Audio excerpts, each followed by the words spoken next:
Hi hello నమస్తే. ఈరోజు మనం స్వయంభుగా వెలిసిన కాలభైరవ స్వామి టెంపుల్ దర్శనానికి వెళ్దాం పదండి. ఇది ఎక్కడ ఉందంటే మంచిర్యాల జిల్లా కోటపల్లి మండల్ పారుపల్లి గ్రామంలో అందమైన ప్రకృతి అడవుల మధ్యలో ఉంది. ఇక్కడికైతే ప్రతి ఆదివారం చాలా మంది భక్తులు వస్తారు. ముందుగా కాళీమాత పూజ, తరువాత కాలభైరవ స్వామి పూజ, హారతి ఇస్తారు. హారతి తీసుకొని భక్తులు గుడి చుట్టూ 3 ప్రదక్షిణలు చేసి తమ కోరికల్ని కోరుకుంటారు.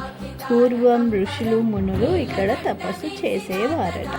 ఈ క్రమంలో తమ వైపు దూసుకొస్తున్న గోదారమ్మని ఆపేందుకు వాళ్ళు మహాశివుణ్ణి వేడుకున్నారు. ఆ సమయంలో ప్రత్యక్షమైన శివుడు వారి తపస్సుకి భంగం కలగకుండా, ఏ జీవరాశికి ముప్పు కలగకుండా విశాలకాయుడైన భైరవుడిని నదికి అడ్డుగా పెట్టడంతో ఇక్కడ భైరవుడు స్వయంభుగా వెలిసినట్టుగా పూర్వీకులు చెప్తున్నారు. మీకు కనుక